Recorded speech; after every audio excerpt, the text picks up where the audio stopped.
I should have talked about books, but instead I am not going to. I'm going to talk to you tonight about New York and the movies, thus fulfilling the city's legal requirement that every event like this includes somebody talking about New York and the movies. It's a regulation, we got to do it. Particularly the way that movies warped my view of this city when I was young, and then as I got older, and then forever. And it all comes down to one thing, which is that movies make things feel real when they really shouldn't at all.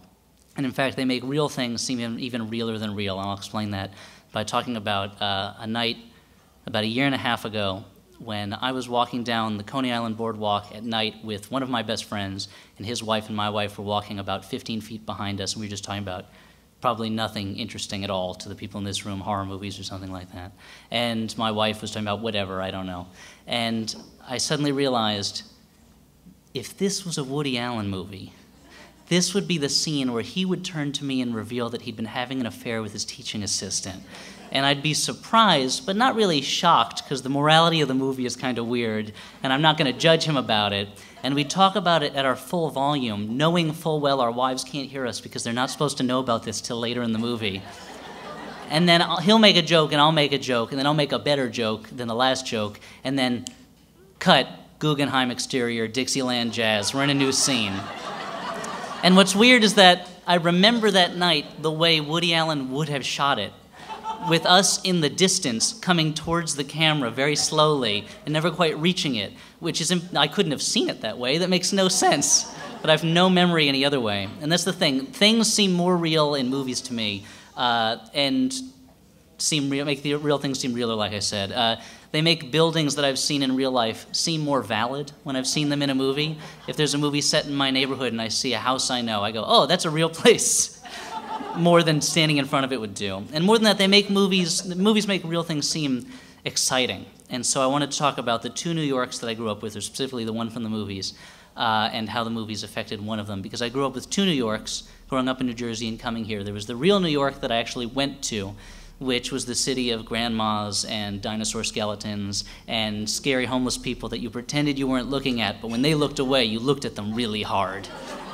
And then there was the other New York that I saw in movies, which I called the city where grown-ups live, which was the New York made up out of kind of ordinary, everyday moments that kids don't get to experience, and that the movies just kind of hint at. They seep out around the edges of the plots in a way that the filmmakers can't control, but they have to put them in anyway. And probably my first exposure to this concept of the city where grown-ups live was the movie Muppets Take Manhattan, which is maybe the most exciting title a movie can have. It starts with Muppets, so you know you're having fun right off the bat. It ends in Manhattan, which it has to do because any word after the word Manhattan is an anticlimax. The only way I could see that title would be more exciting if it was like The Muppets versus Godzilla in Manhattan. And for people who aren't aware familiar with the movie, everyone's aware of it. Come on, it's the Muppets. Get with it, people. That movie, there's a sequence where Kermit the Frog, the kind of ringleader of the animal puppet vaudeville troupe that is the Muppets, and who is a frog, as his name suggests, it's not like a nickname, he is hit by a taxi cab and loses his memory, and in the hospital, he's given the new identity of Phil. And that's kind of, the city is absorbing him into its mass that way. And Phil is an ad exec who wears a suit and works in an office and goes to meetings, and on his lunch break, he and his coworkers go to a diner. And to the makers of the movie, who were basically middle-aged hippies at that point, this is a terrible thing, clearly. This unique spirit has been crushed into the shape of the man in the gray flannel suit. It's awful. And as a child, that message went right over my head. And all I knew was I wanted to be Phil. I wanted a desk with a phone on it. I wanted to wear a suit. I wanted to take a lunch break. All I saw was that in the city, even a frog can become an autonomous, self-supporting citizen. And don't applaud, I have limited time. And when Kermit gets his memory back, which is supposed to be the happy point of the movie, I was so sad all the time. This is a tragedy. But I don't want you to think the city where grown-ups live was just gray conformity. There were a lot of other things going on, crazy things. An example of that was from the movie Gremlins 2: The New Batch, which is a near-perfect movie. And the whole thing takes place almost entirely inside of one office building. So there's a lot of great stuff that I loved as a kid. There's people riding elevators to cubicles and things like that. There's one hallway with a carpet and very soft lighting where there's a fire alarm that gets set off. And as a kid, I used to think about that hallway over and over again and what my business would be on that hallway. But there's a scene in it that tells us something different about the city where grown-ups live. When one of the gremlins, if you're not familiar again, it's kind of like a lethally prankish lizard imp. He's injected with a bat serum that gives him leather wings, and he flies out into the streets and manages to find one of the recurring characters from the last movie, Murray Futterman, played by the great Dick Miller, and attacks him right on the street, hitting him with his wings. He scratches his face, and there's blood everywhere. It's really horrifying, and it's right in view of the pedestrians on the street. And the thing that always got to me as a kid was how those pedestrians reacted to this, which was that they did not react to it.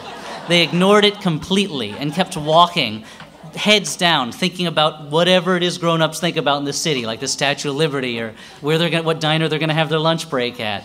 And as a kid, I wanted to be one of them. I wanted to be so busy and so intent on what I was doing that not only was I not impressed by this sight of this hovering reptiloid goblin attacking a man, but I wasn't even going to do this. It was not even worth lifting my head. And of course, all of this comes together in the movie that did more than anything to mold my view of New York as a child, and that was Ghostbusters, which is, to my mind, the portrait of late 20th century living in New York City. As a child, I watched it roughly 1 billion times, partly for the monsters, but also for one scene in particular that people who know the movie will know, where Sigourney Weaver is returning to her apartment. She has bags full of groceries in her arms. She walks down the hall. Rick Moranis, her neighbor, bothers her a second. She shrugs him off, then goes to her apartment. And she sets the bags down on her counter in her tiny kitchen, and she proceeds to begin putting her groceries away.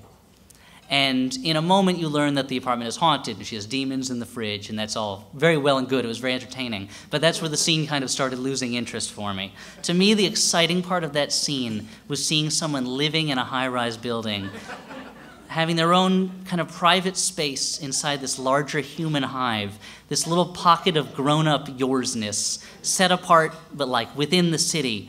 And that was it. That was my big fantasy at the time, was being someone with their own apartment who could take their time putting away their groceries. That was what I wanted to be when I grow up. But I say, actually, that was my biggest fantasy. That's not true. Ghostbusters also introduced me to the kind of totem of this life for me, something that's been of special significance to me all this time, and that is the late-night workplace after-hours Chinese takeout dinner. And every child growing up has their fantasy object they wish to obtain someday. For some boys, it's an F-15 fighter jet. For some, it's a Ferrari. And for me, it was that not quite square cardboard box with the very thin metal handle on a kind of spring or something that had noodles or rice or whatever inside. And I would sit wondering, what will I be doing someday that is so important and takes so much time and is so urgent that I don't even have time to stop for dinner, that I've got to call some man somewhere in Chinatown and tell him to box up something and bike it to me so that I can eat it with sticks right out of the box because I don't have time to dump it onto a plate. And then right after there's a lot of it, and I've eaten a lot of it, and the boxes are all littered around the desk, then I'll come up with the big idea that saves the day for the company. To me, at the time, children ate off a plate with a fork and knife, and adults ate out of a box with sticks. And so that was the life in the city where grown-ups lived that I dreamed about.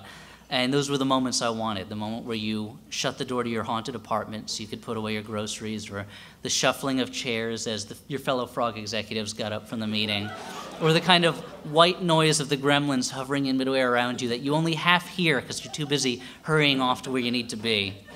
And so as I grew up, I kept this in my mind, and I hurried to grow up, and I hurried to the city, and as soon as I could, I got out of school, and as soon as I could, I jumped into the world where grown-ups live, the city where grown-ups live, and I did all the things. I wore a tie, I had a job, I commuted, I ate takeout in my tiny apartment, and I learned something about the city where grown-ups live, which is that it sucks. All of those things were terrible. And I felt like I had fallen for the trick the movies play, which is they make normal things seem glamorous, and they make really boring things seem glamorous. There's the opening scene, if anyone's seen it, of Once Upon a Time in the West, where 3 men are sitting around a train station waiting for a train for like 7 minutes of screen time, and it's amazingly exciting. But I've waited for trains. It's not exciting. It's terrible. And the problem is I still find myself watching these movies, and I'll see a scene of someone eating in a diner or sitting on the subway, and I get this emotional twinge of, oh, I hope I get to do that someday. That'll be amazing when I get to do that someday. And I have to tell myself, you did that today. And you hated it. You couldn't wait to get off the train. The food was terrible. So if I'm being kind to myself, I'd say that I haven't lost my childlike sense of wonder. And that's why it is, but as I've been a New Yorker for a number of years now, I'm at heart a cynic, so I'll just chalk it up to denial, basically. But I have to say, even if the things I fantasized about turned out to not be perfect, I still think, in some deep part of my heart and deep part of my brain, and any other body parts that want to get in on the action, that these were the perfect fantasies that I could have had.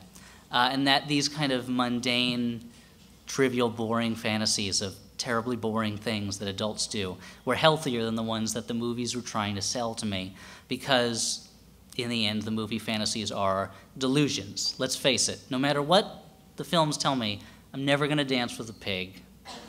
I'm never going to bust a ghost. I'm never going to fight a monster. But I've worn a tie, and I've eaten Chinese food late at night at my desk, and I've rushed down the street ignoring the people around me, and I've had takeout. I've been in a tiny kitchen, and I've had a tiny kitchen and taken my time putting my groceries away. And it tells me that, you know what's great about these dreams is they were totally achievable. And how many people can tell you that they've lived all their childhood dreams? And there's some kind of magic in that. Thank you very much. Appreciate it.